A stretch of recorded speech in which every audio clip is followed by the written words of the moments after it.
All right, everybody, welcome back to Hot Route Takes. This is the NFL Week 6 recap show. We have a lot of good football, some shocking football. There are no longer any unbeaten teams in the NFL. Just 6 weeks, and Brian can pop his champagne for the 72 Dolphins. He just mentioned that off air a little bit ago. They're safe another year. No unbeatens left after 2 shocking upsets on this Sunday. Both games we all picked against. Didn't see it coming, for lack of better words, right now. So it was interesting. A lot of good football today, and a lot of well played, tight, close, contested games that we're going to get to. The first one we're going to start with is my Ravens in London playing the Tennessee Titans. A true flip of the switch from the last time I watched this team played in London. They got beat down like 44-7 by the Jags, and Blake Bortles Jags, mind you, the year they won the AFC Championship. So it was like completely flipped. We dominated this game, yet we won 24-16. So there's like so many different directions. My mind's racing at which way I want to go with this, because I could just sit here and complain for a few minutes about what we're doing wrong and the things I've said on the pods before where we're shooting ourselves in the foot. This time we eliminated the fumbles, we eliminated the drops, but then there was penalties. And then there was the red zone offense. 6 red zone possessions, just 24 points. Justin Tucker kicked 6 field goals today, only 1 touchdown on the day for the Ravens. So like I could go a very negative route with this, but at the end of the day, when I look at this team for 6 weeks of play, a 4-2 record, I have to feel good about. I have to feel good about that, and a first place standing in the AFC North, a tough division. So I'm going to try to stay a little more positive. Mark Andrews had a good day. Kind of expect that from him now. He's fully healthy at this point in the season. He's getting his footing, and the connection with Lamar is always there. Zay Flowers got in the end zone, his first touchdown of the year. So good to see him finally get in, because he's been having solid production week in, week out. I don't really have a huge take from this game on my Ravens. I just thought we were the better team, and we showed that for a large portion. Yet somehow we let Tennessee do Tennessee things and break off a long run. I will say, the long Derrick Henry run come after just I could get on a rant about roughing the passer calls in the NFL now, man. It is so bad. Michael Pierce, like, form to perfection, sacks Ryan Tannehill, or he didn't even sack him. He got rid of the ball. But when he's landing on him, he rolls over to not let his body weight land on him and draw the foul, and yet they called it anyway. And the next play is Derrick Henry, 67 yards, first and goal for Tennessee. Like, I can go on a tangent about NFL roughing the passer calls, but I'm going to try to avoid that today. Those are the type of things that kept Tennessee in this game, and we almost messed around and dropped one and ended up 3-3. But thankfully, John Harbaugh playing smart decisions and just taking the points. I know we want to score touchdowns, but last week there was so much complaining about just run the ball in the red zone. This week, Tennessee's run defense was so good, and they tried it anyway, and it didn't work. So you're going to have fans complaining either way. At the end of the day, I want touchdowns. At the end of the day, I want wins. They didn't get the touchdowns, but they got the wins, and that's because John Harbaugh took the points when they were there. So nonetheless, happy with it. What do you guys have to say? Any quick notes on this game? Yeah, I thought the Ravens, even though, there's a lot to critique about this game and their performance, I thought overall to come out on top the way they did, despite shooting themselves in the foot as many times as they did, the offense performance was actually encouraging from what I was watching, because of all of the movement they were getting, both through the air and on the ground. It just continuing to shoot themselves in the foot, but still, I think it's another step in the right direction, and eventually the levees are going to have to break, and you guys are going to start having to get a ball bounce your way every so often. It seems like right now every ball is bouncing against you on the offensive side of the ball. But yeah. My only takeaway is just still Lamar being the leading rusher. I'm going to keep beating that drum until maybe y'all can prove me otherwise. So we seen today, not getting ahead of what we're going to talk about, but we did see Justin Fields go out, who's a running mobile quarterback. So just for me, the big thing I'm looking forward to is just how much can Lamar keep doing this until ultimately it may come back to get y'all. But on the Tennessee side, I mean, any Ryan Tannehill updates from y'all? Did y'all know anything moving forward about him? I think that's my only big concern. We seen Malik Willis did come in, but I think it's major. It's kind of what we've been seeing. But also with this loss, do you think maybe it's time to pull the plug on the Ryan Tannehill whole thing I as would not. a whole. Yeah, I would not be shocked to see Levis. I mean, Malik Willis came in for one drive and he was sacked 4 times. Like, I will shout out this Ravens defense. Like, they're good. Jadeveon Clowney finally got rewarded for his pressures he's been getting all year. And Justin Matabike had 2 today. He's working himself into a big payday. I don't know if I mentioned his name a lot on this pod yet, but he's playing great football. That said, Malik Willis, like, he looked lost. He really did. So he's not the answer. I think Will Levis has to get a shot, especially if there's any concern with the Tannehill injury. So I would not be shocked if that's in the very near future. Same feeling, Brian? Oh, okay. Yeah, as far as Ryan Tannehill, I actually think as long as they're going to stay competitive, he'll be out there because I don't think the other 2 quarterbacks are going to allow them to be competitive. Honestly, it's just my opinion on the matter. But I think Ryan Tannehill should continue to get the reps as long as they think they're going to be able to compete in this AFC landscape. So, yeah, I agree. That's a good question, Christian, because it's going to be a talking point throughout the weeks, especially with how Tennessee continues to drop games on playing sound football, good defense, and they're not winning. So something to watch out on the offensive side. When we move to the United States and get to the football action there and the 1:00 games, we start with the Washington Commanders pulling off. I would guess you call it an upset. I think we all had the Falcons in this game, 24-16 win.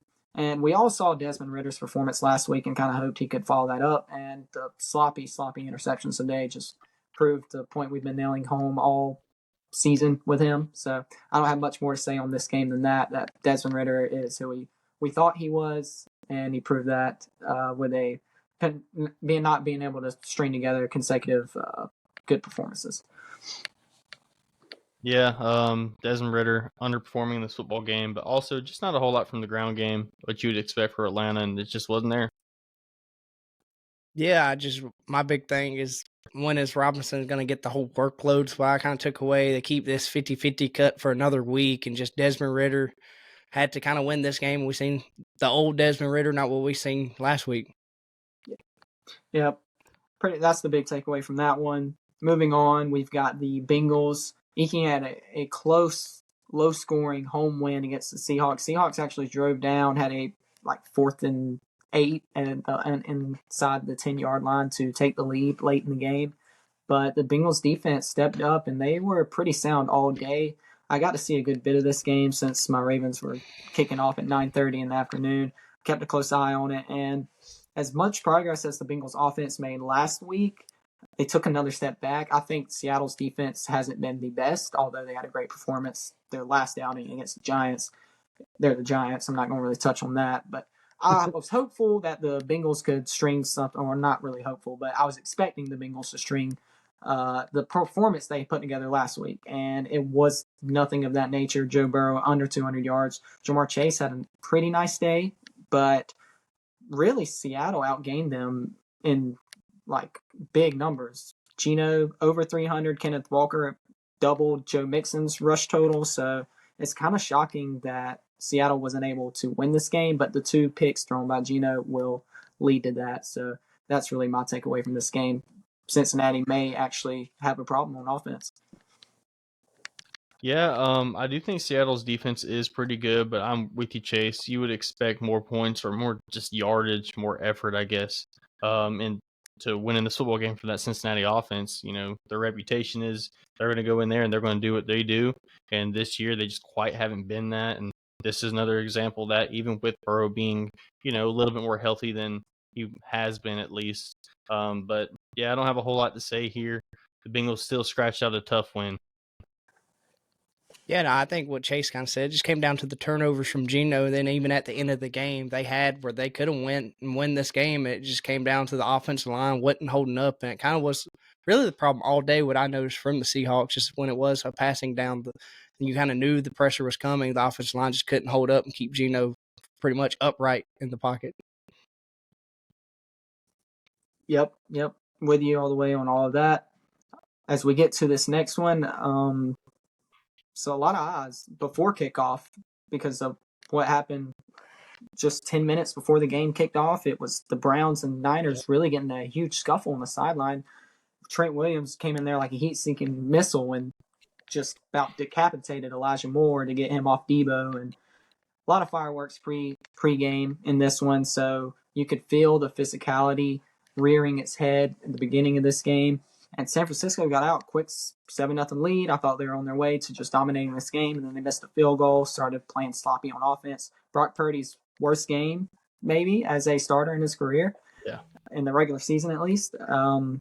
And I never thought I would be seeing a P.J. Walker-led Browns team, especially P.J. Walker throwing 2 picks, beat the undefeated Niners, but it happened today. And I have to pay respects to Christian's big on this Browns team. Their defense is a great unit, and I think they're a little overlooked. They've got athletes all over the field to tackle in space. Myles Garrett is a game wrecker, and they really got after Brock Purdy. And then you compound that with the injuries to McCaffrey and Debo, those weapons taken off the offensive side for San Fran. That allowed Cleveland to just hang around in this ball game, and eventually go down, kick that game-winning field goal. San Francisco had a chance to win it themselves in the final seconds, but rookie kicker Jake Moody missed one wide right, and that was the result, their first loss of the season. What's your guys' takeaways from this one? Yeah, I think this is the first time we've seen Brock Purdy in an environment that is not suited for him, because this is definitely his worst performance as a starter, and it was his first loss as a starter as well in the regular season. So I think there's a lot to take away from this football game. Just Christian McCaffrey leaving with the injury, you hate to see that. It was definitely a very emotional game. Guys were going at it. Brandon Ayuk had some really nice moments in there, despite Debo Samuel being out as well in this football game, going out early. But Brock Purdy,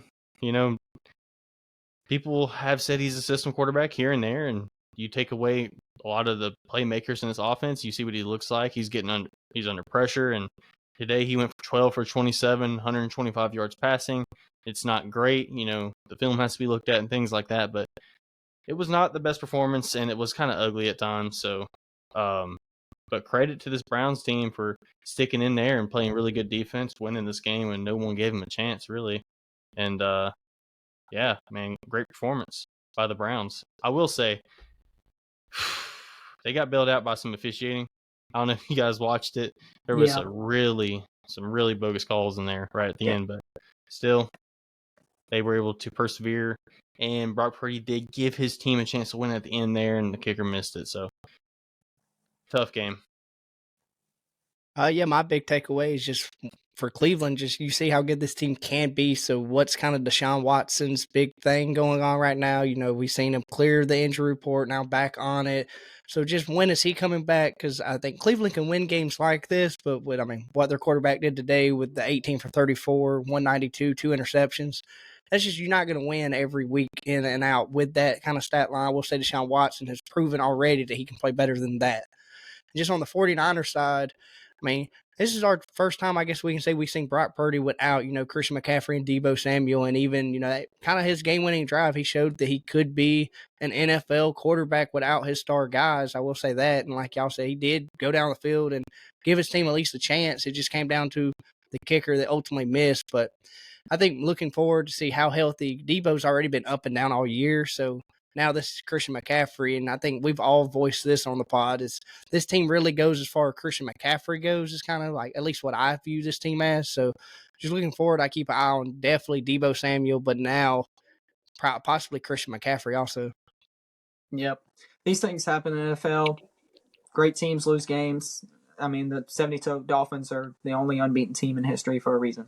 And I'm not taking away from what Cleveland did, but San Fran will be just fine. I think, if anything, this week just killed a little of that Brock Purdy NFL MVP possibility noise. I just never bought into that. San Fran's a great team, but they're a great team by product of committee, not one guy like the MVP should be, whereas Patrick Mahomes, all those guys that are rightfully in the conversation, do a little bit more. So, enough on the San Fran and their first loss. We're going to move it on to the Dolphins, Brian's Dolphins, taking on the only winless team in the NFL still, the Carolina Panthers, who jumped out on a hot 14-0 start, but credit your Dolphins, Brian. They came back, and offense was clicking on all cylinders. What did you see from this one in your team? Yeah, I thought Miami just kind of dominated this from multiple angles. Just the offensive line didn't allow Tua to get sacked once today. Tua had time today to survey the field. He diced them up, no turnovers, no negative plays, and then 115 yards on the ground for Raheem Mostert to add on to that. Just a good, complete team performance here. Although I will say, Bryce Young looked better and improved in this football game. He did not turn the ball over, and I thought he made several impressive throws, stepped up in the pocket, and took some shots, but continued to get up and look good. In my opinion, another step in the right direction for young quarterback Bryce Young. But defense played well in this football game. 4 sacks. Really only gave up yardage to Adam Thielen and Chuba Hubbard. Everyone else pretty much was out of this football game and pulled out another dub in a game they should have won. So.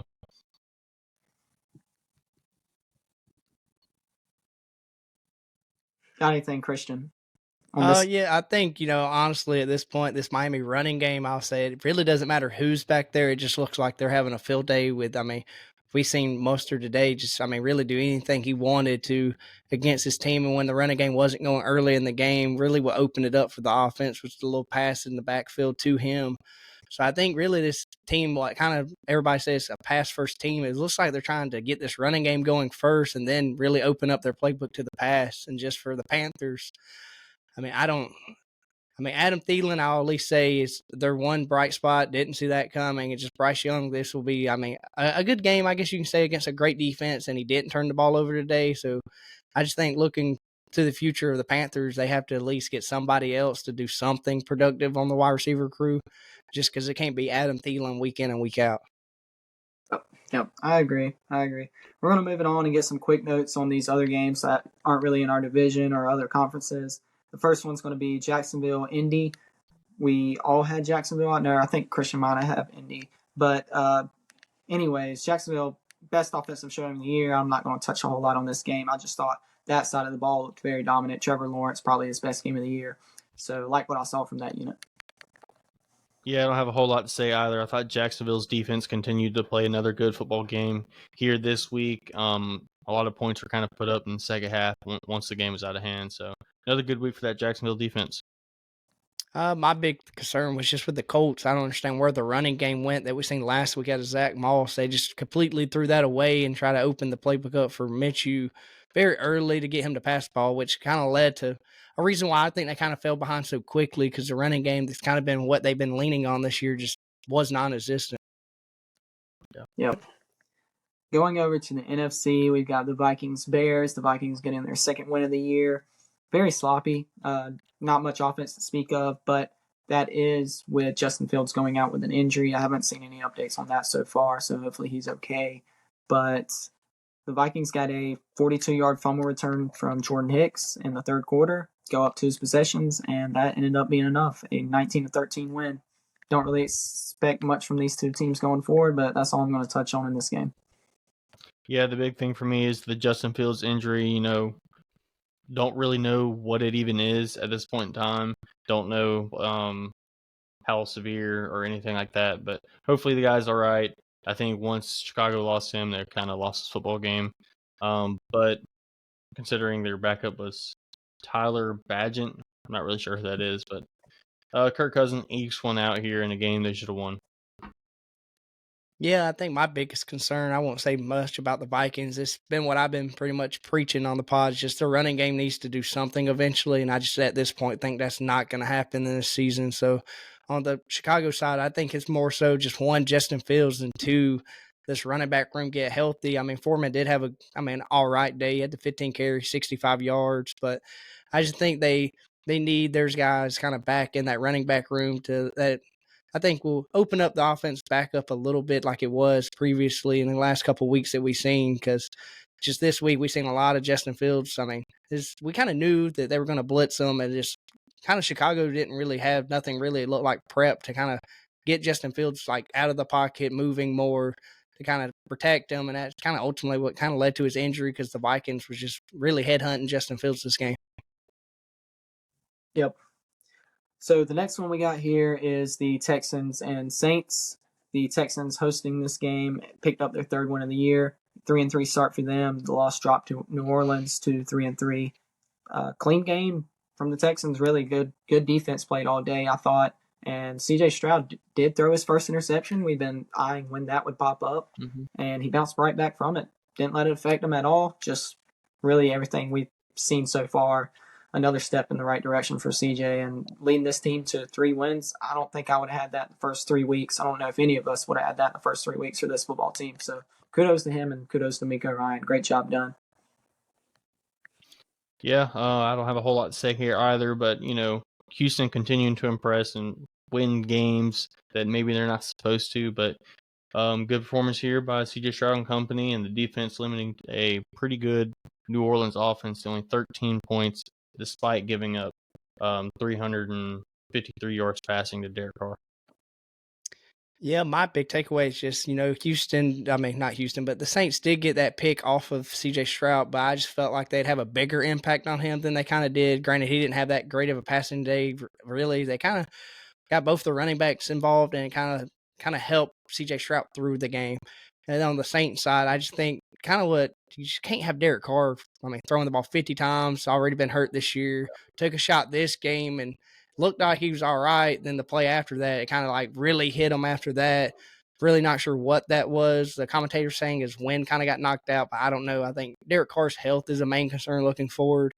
And I will say Alvin Kamara has looked great since he's been back. So that's at least one shining spot. And just, it took him too long to get Chris Olave into the game, I thought. It took a while for him to even be in the game at all, really.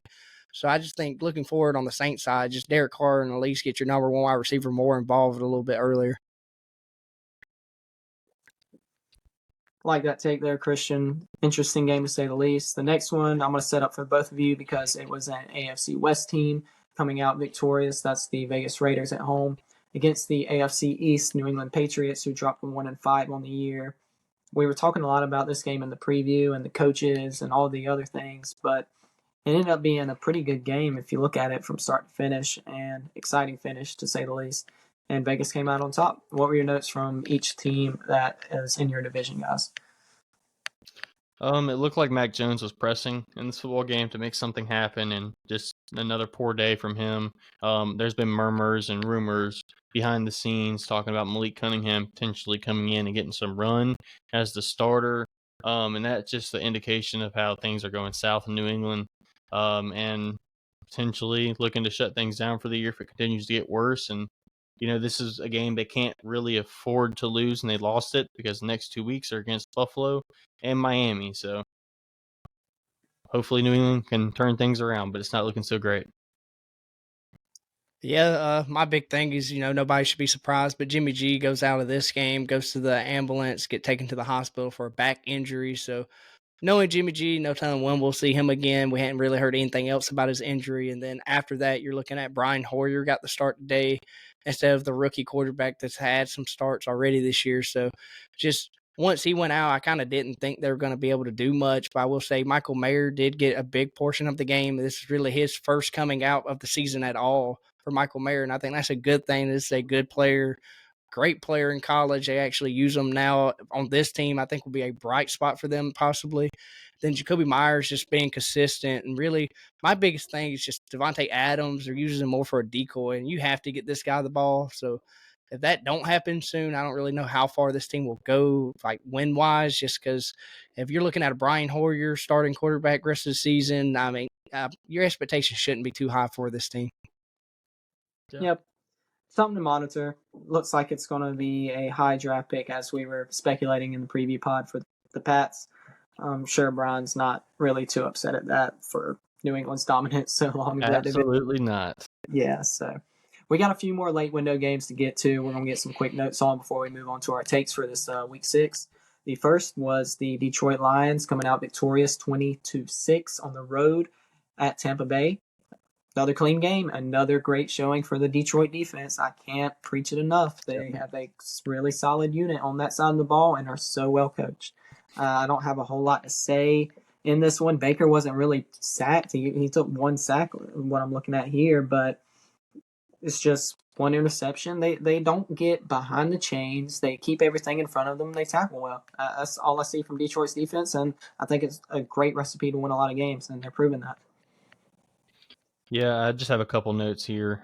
David Montgomery left this game with an injury. Not sure how severe it is. I don't think it's too big of an injury. And then Jameson Williams getting involved with a nice long touchdown grab. With the suspension and then the injury, he's kind of had a rough start to his career, and I see him get involved.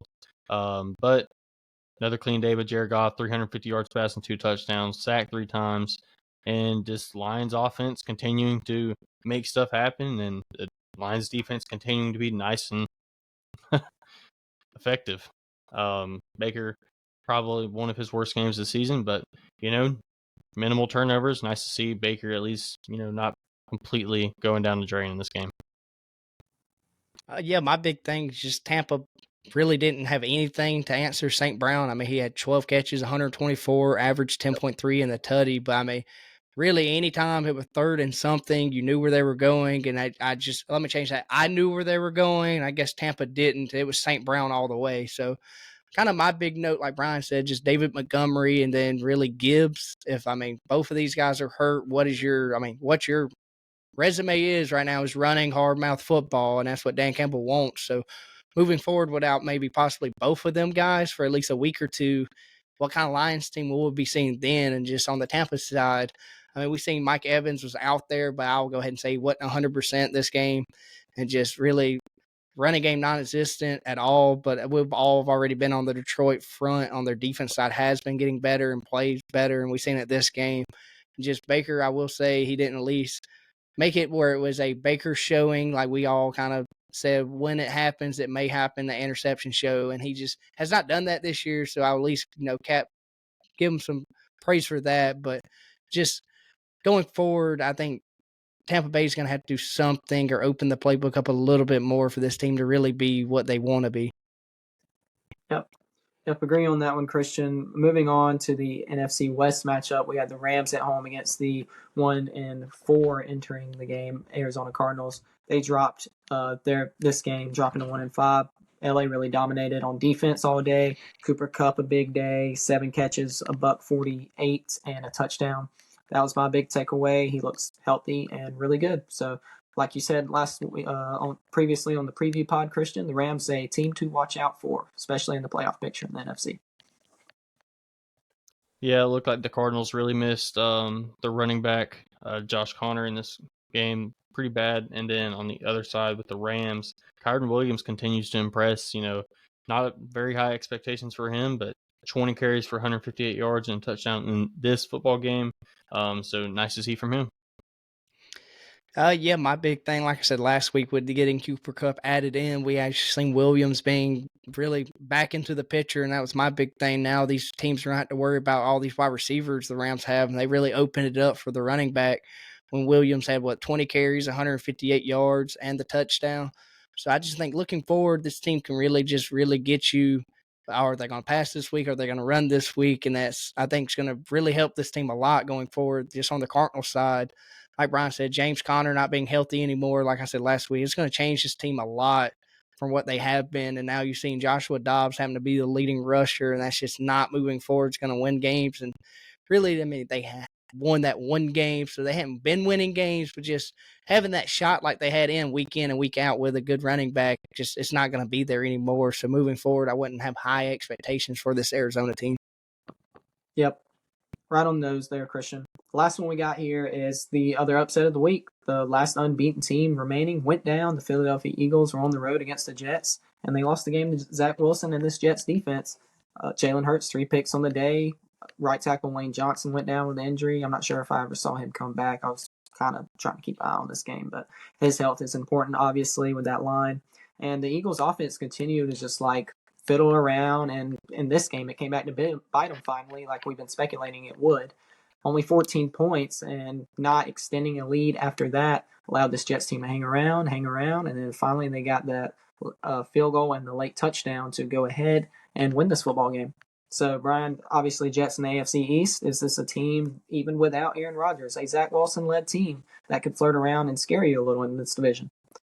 Yeah, they are, because this Jets defense is the real deal. I think we already knew that, but they were able to put Jalen Hurts in some situations where he put the ball in harm's way, and he continued to do that throughout the game. I think he got away with a couple as well. But one of the big takeaways I did have from this game is the Eagles' defense allowed them to stay in this game.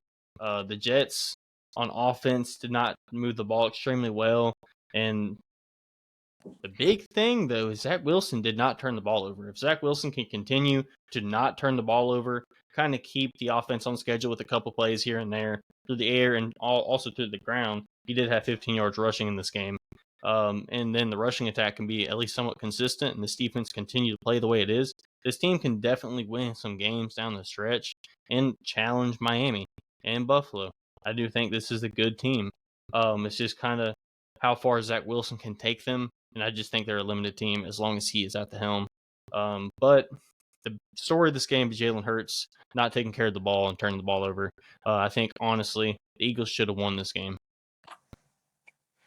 Yeah, my big takeaway is just like I kind of said, just this Jets front, we kind of knew was going to give the Eagles a hard time to at least get their running game going. I didn't think it was going to be to this extent, but we seen when it kind of really fell on to Jalen Hurts, there wasn't much he could really do. I mean, they could have easily won this game, but just time and time out, the Jets really just held their own and said, no, we're going to keep our offense in this game. And just for the Jets side of things, I mean, it really wasn't that good of a performance offensively, but they did enough to win the game. And at the end of the day, that's all that matters. We've seen Breece Hall break, I think, one good run for his touchdown. And then Garrett Wilson, I mean, did have some big catches. And I think that's a key moving forward to look out for this maybe Wilson to Wilson connection that we've been hearing about in the past, that maybe actually this season could become a thing. Yep.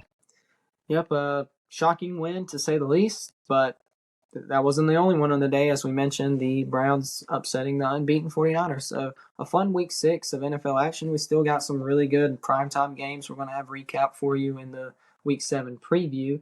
That's obviously the Bills and Giants. Maybe that's not the eye-popping one that we want to talk about, but nonetheless, we'll talk about it. And then, of course, Christian's Chargers on Monday Night Football against the Cowboys. That's the mouth-watering one we are much, much looking forward to.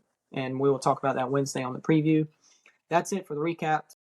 We're going to get to our take section of this pod, this last half, and we're going to start with one on each of our teams. Obviously, mine, the Ravens. I went back and forth a few directions, and I've landed on something that's more a little bit of a philosophical question. A lot of times I hear John Harbaugh say, you never want to peak too early. And it's always telling to me because it feels like you're saving some of your money play calls, some of your money schemes for playoff football. And some people call that smart, keeping really good plays down the line. Some people say that's a little bit like loser mentality because you're not going full force right from the gate and just handling what's in front of you. That's how you flirt around with a road playoff game, missing the playoff, stuff like that. And I think I fall in that latter category. And it scares me because this week was a prime example of how the Ravens just seem so content with never blowing a team out. They're up 18-3 at half. They come out, and Tennessee's strength is their run defense. Secondary is terrible. Lamar is throwing the ball all over the place. I'm thinking at halftime he's on pace for a 300-yard day. They're just going to come out, keep slinging the ball around, and just really extend this lead. One touchdown would have put this game out of the reach in the second half. But what they do, they come out, run 2 straight plays on the edge, right in the strength of Tennessee's run defense, set up a 3rd and long, and Lamar couldn't find somebody. I think it was OBJ or something on a play. And the momentum swings after penalties and stuff. Like, you got to account for stuff like that. So I hate letting your foot off the gas pedal, and that's a huge philosophical problem with me and my Ravens right now. I think it's a broken philosophy. So what say you guys about that? And if you're a fan of it, if you disagree with that method, Brian, your Dolphins put up 42 points. When y'all get touchdowns going, y'all keep it going. Christian, your Chargers do a lot of that as well. So I'm interested to see what you guys think on that, because with a good defense, you can put games out of hand quicker if you just stay aggressive. Yeah, so I think a lot of the reason the Ravens scored a lot of field goals today instead of touchdowns is their inability to really get a run game going outside of Lamar because they continue to do that and just run on first down, run on second down, and all of a sudden it's third and long, and now you have to make something happen, traditional drop back, and the defense is going to pin their ears back and come after you. So I think you're kind of just putting yourself in a bad situation by their inability to run the ball on first and second down. So in my opinion, for this offense to take its next step, it would be to incorporate more passing on first and second down with Lamar Jackson until you can kind of find some rhythm in the run game, because it's just not been there. But to answer your question about like the philosophy side of it, I kind of like the idea of saving some of your money concepts and your new plays and your money plays for third downs and critical situations in the game, because I think you need to have those kind of plays to lean back on in those situations, just because that's when you need it most, what you're going to do. So I don't really hate that too much. I know defenses do it well with some coverages on third downs, third and longs, and things like that. You can get a little bit more creative and exotic. But I think that's kind of the thing that's holding back the Ravens offense right now. Is I don't necessarily think third and long is good for any team, but with the offense still trying to kind of find its way through the air, I think that just kind of makes a not great situation for Lamar. Yeah, my big thing is kind of like Brian said. One, the running game, but then two, for me, is like Lamar does have Mark Andrews and Zay Flowers, but I think defenses are knowing that, hey, we shut these two guys down on, these third down plays. He's going to look at some of these other wide receivers, which that connection or even trust at this point in the season with the drops that happened last week. I mean, Lamar hasn't shown that, OBJ or even Nelson Aguilar could be his go-to guy when his other two guys aren't there. So I think just moving forward, they need to try to get one of these guys, even if it's a Rashad Bateman, who's supposed to be that for y'all in the last couple of years, but just one of these other guys that y'all have besides Zay Flowers and Mark Andrews get more involved with the offense that just hadn't been existing really all season. So I just think moving forward, maybe getting one of those two guys in the playbook somehow more, and maybe get Lamar definitely to quit running more. And just like Brian said, the whole money play thing, I think definitely, kind of looking at how y'all are winning games, kind of keeping some of those behind closed doors, just because when it is these close games, y'all need to keep those money plays hidden to maybe down the road. Right now, y'all are having the lead in these situations, but down the road, it might be switched the other way where y'all are kind of coming back and need those plays, to not been shown at all. So I think that'd be an upper hand for y'all. And just really the whole thing with me with kind of what the offense is looking is really, offensive coordinator, first year in the league. Is he still trying to figure his way through the league too? Is a big takeaway I have right now, because we don't really know what his quote unquote, what he's trying to make this offense be yet. So I just think looking forward at his end more so than your head coach.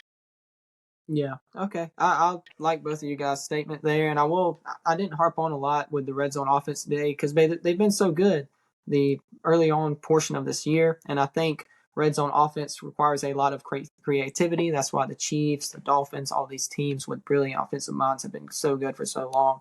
So I like what I saw early on, and I don't question that it can't happen again. It was just a rough couple weeks, these last two.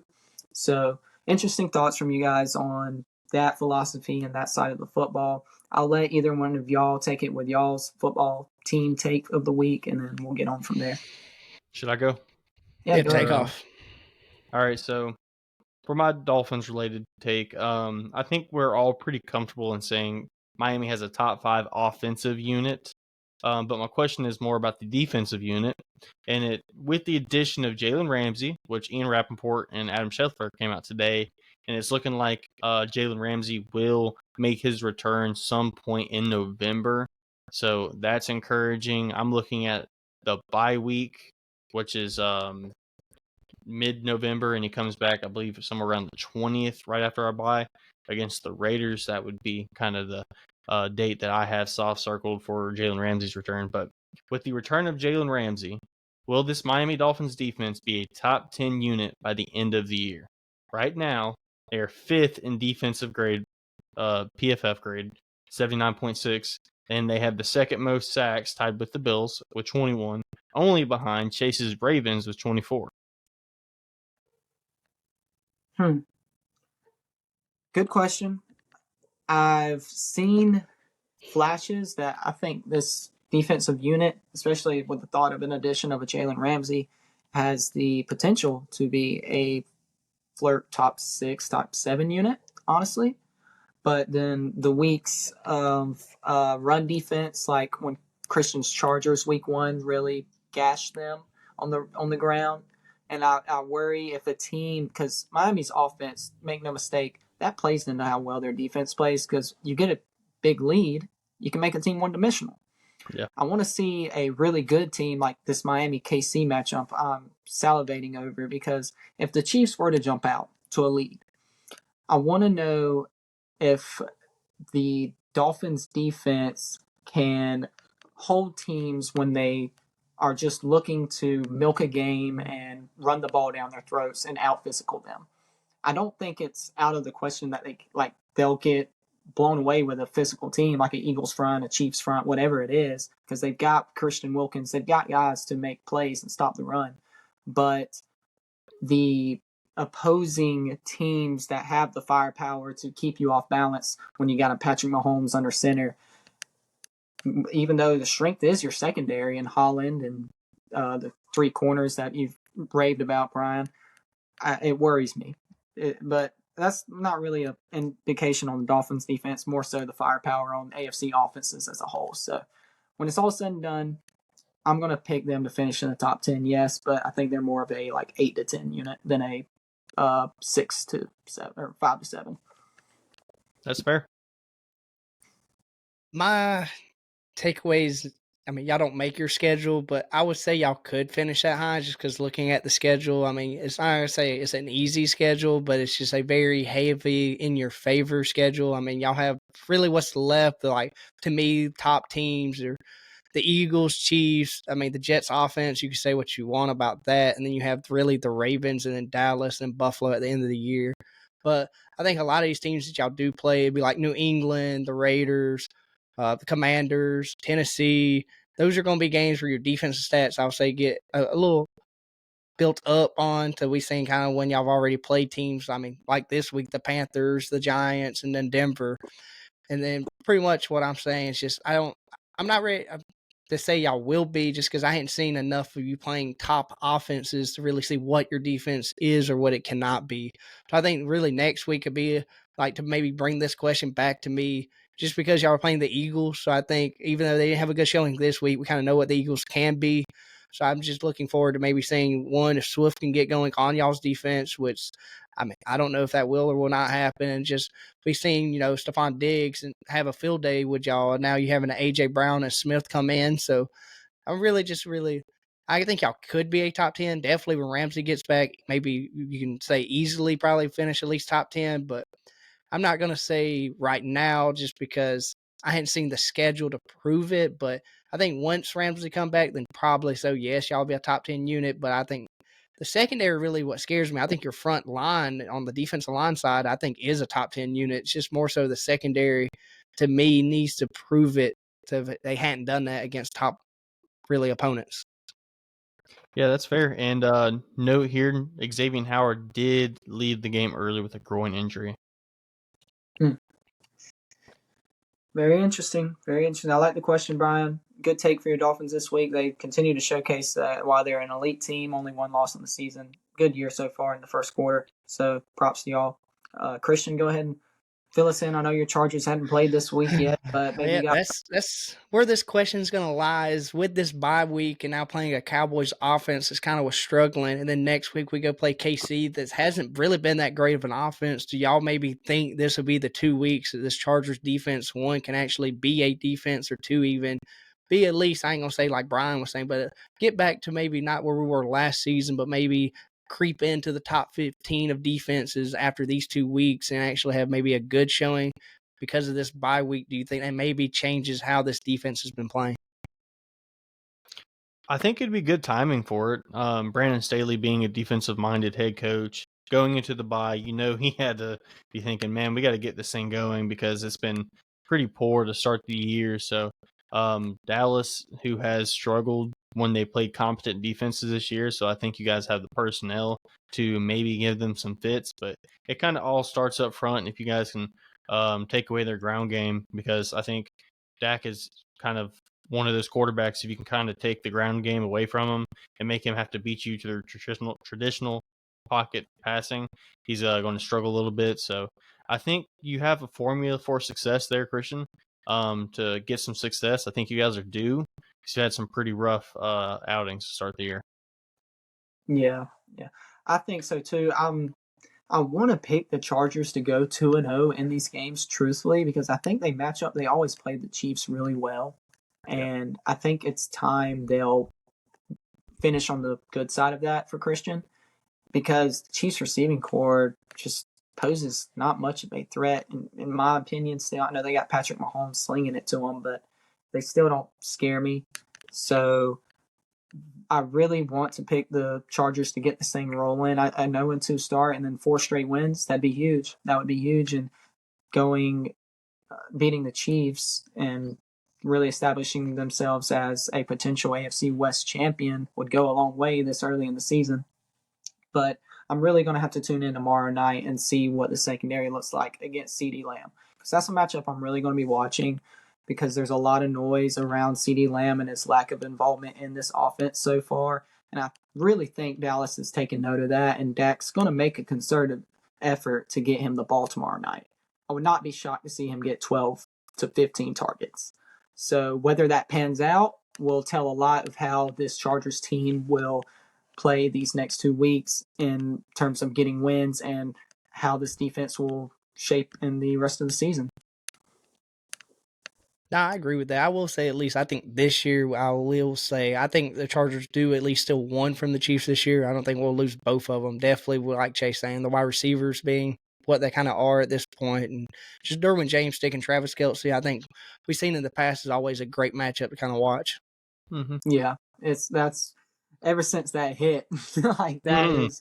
Imagine him doing that in front of Taylor Swift. Oh my God, that would be viral, like her reaction to that. So I'm can't wait. I'm already looking forward to the Monday night matchup with Dallas. I think those are 2 pretty even teams, but the Kelce Derwin James matchup alone is always worth the price of admission. So good question there, Christian.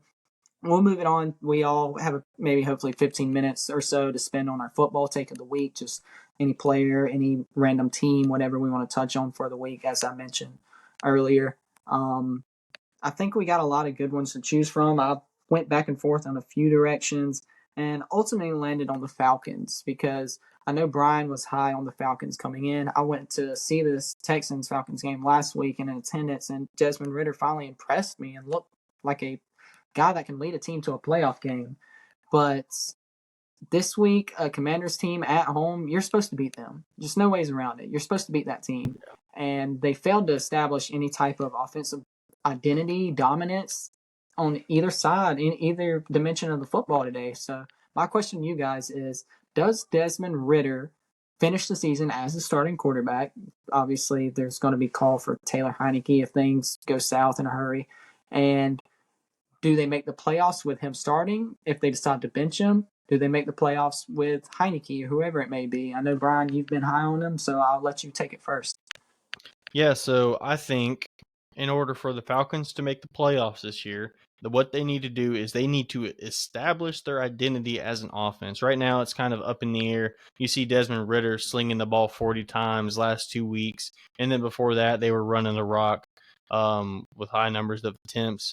But I think they need to establish their identity, know what they are, and play to that.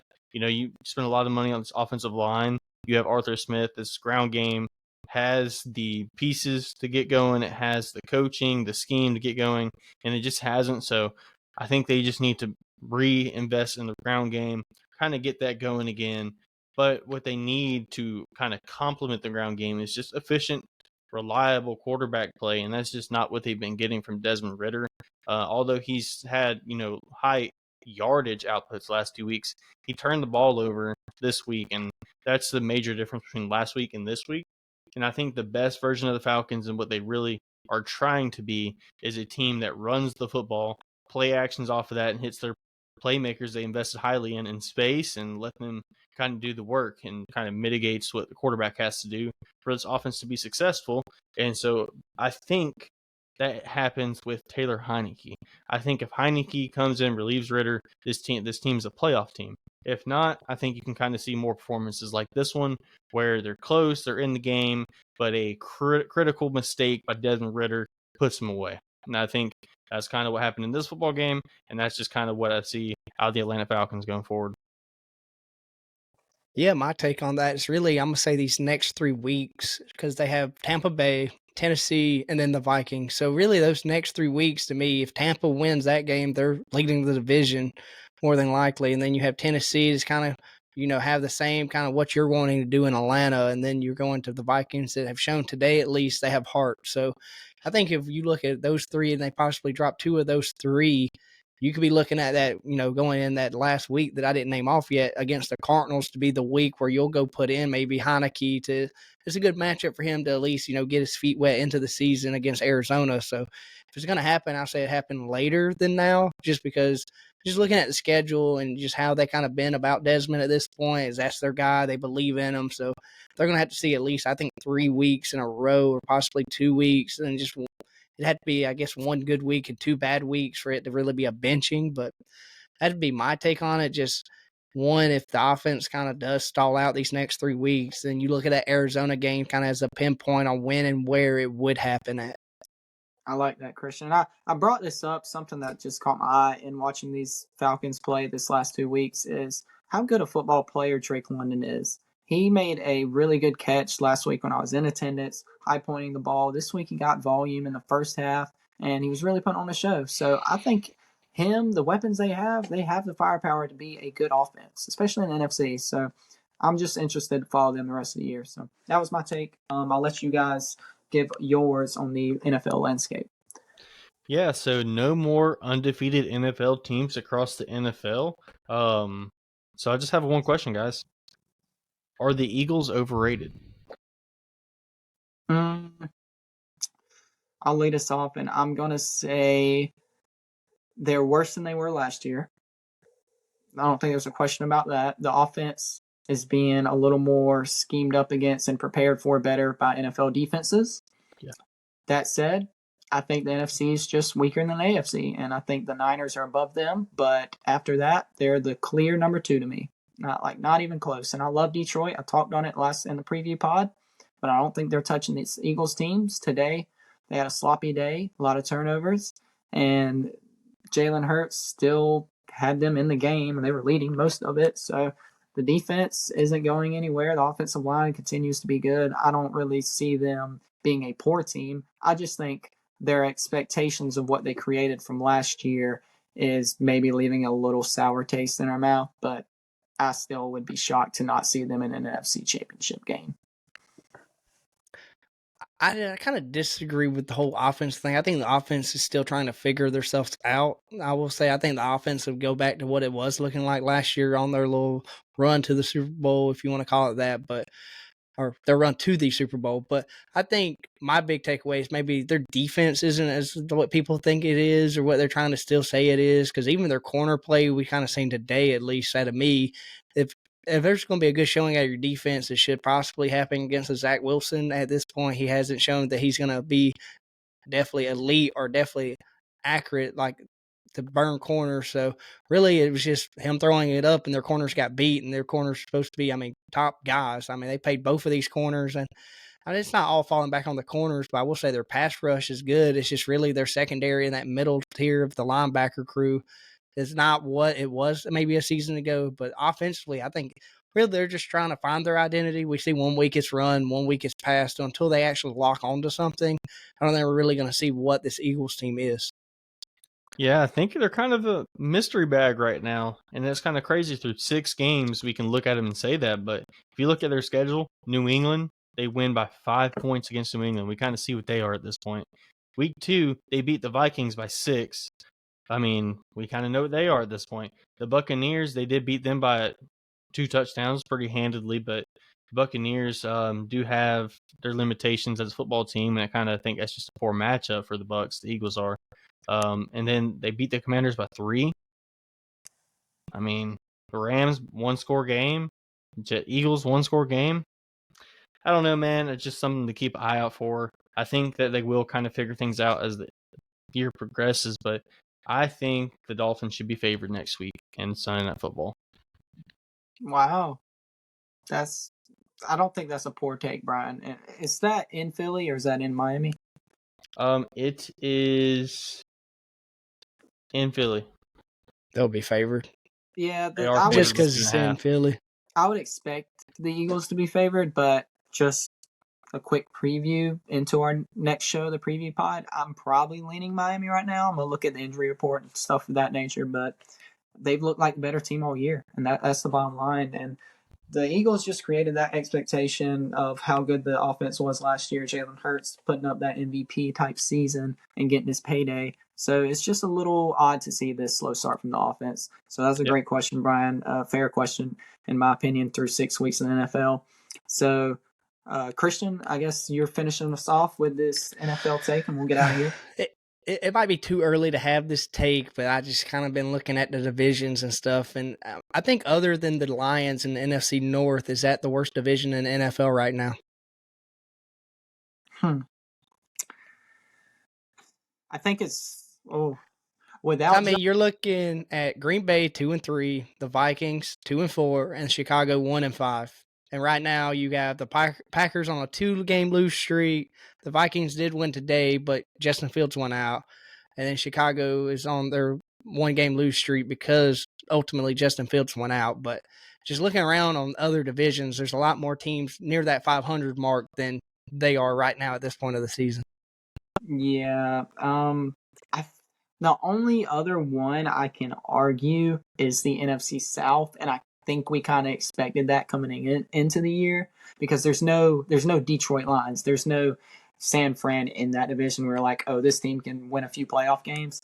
Whoever wins that division, I would expect to get bounced in the first round probably, but the depth, like each team is looking at it now. Besides Carolina, Tampa's 3-2, Atlanta and New Orleans are 3-3, and then Carolina's the only winless team. So that matches up a little more for depth in the NFC South compared to the North. But as I said, the Lions, out of all 8 of those teams, are clearly the best. Yeah, I think Detroit has a pretty good stronghold on the NFC North right now, more so than most of the other divisions across the NFL. And yeah, I would agree with you, Christian. I think they probably are the weakest division if you were to look at it right now at this point in time throughout the season. But I do think Green Bay bounces back a little bit as they could just get more experience as the year goes on. But yeah, don't think too highly of Minnesota or Chicago. So. Yeah, before we even started, I was about to say if Justin Jefferson, he's already on the IR, if he's missing a lot of time, it's going to be the worst offensive division probably in football, truthfully, because Detroit's the only one that's clicking and showing things offensively, I think. So I thought that was a good question, Christian. And a Detroit team we're showing a lot of love to for good reason right now. They're asserting their dominance, and the rest of this division should be hopeful to even flirt with a playoff spot, where I think Chicago and Minnesota don't look like they're even going to come close. So we'll keep a lookout on Green Bay and see if they turn things around as Brian expects them to. So that wraps us up for our takes. Unless you guys got anything else, we can go over the game pick standings and get out of here. My last thing is we'll just see how good the Lions is going to look ahead to definitely this Ravens-Lions matchup. I know Chase will definitely keep a close eye on it, but seeing what the running back health is for Detroit, we'll see how good definitely the Ravens defense is. So I think that's a good game to look at for both of those teams to see how dominant or how good they're really going to be for the rest of the year. I think all of our teams, early game of the week candidates for each team right now. Detroit, Baltimore, you got Miami, Philly, and LA, KC next week, right, Christian? Yeah, correct. Yeah, so all 3 of those, you could call them toss-up games, truly. And we're going to be highly invested watching every minute, seeing how our teams match up against some of the best in the NFL, and we're very much looking forward to it. So with that said, great episode. I love this new format. We may have went a little longer than we're going to expect to on the other episodes, but we're still working out the kinks of this thing. So to end it, we'll go over the pick'em standings through 6 weeks and 2 primetime games left to get to. Right now, Brian still has the lead. He is 57-34. 2 games up on both me and Christian, who are 55 and 36. So I believe I gained a game on both of y'all this week. That's good news for me. Get out of the basement a little bit, but good stuff. We're still nailing a lot of these. I mean, none of us can expect a San Fran to Cleveland loss and a Philly to New York loss. There's a reason we both all pick the undefeated teams, but that's why we love the NFL. And these things will happen week to week. It's a fun recap show to do with you guys, and I look forward to the preview. We'll have that recorded Wednesday night and up for you guys on Thursday morning, along with the recap of Christian's Chargers on Monday Night Football and tonight's primetime game.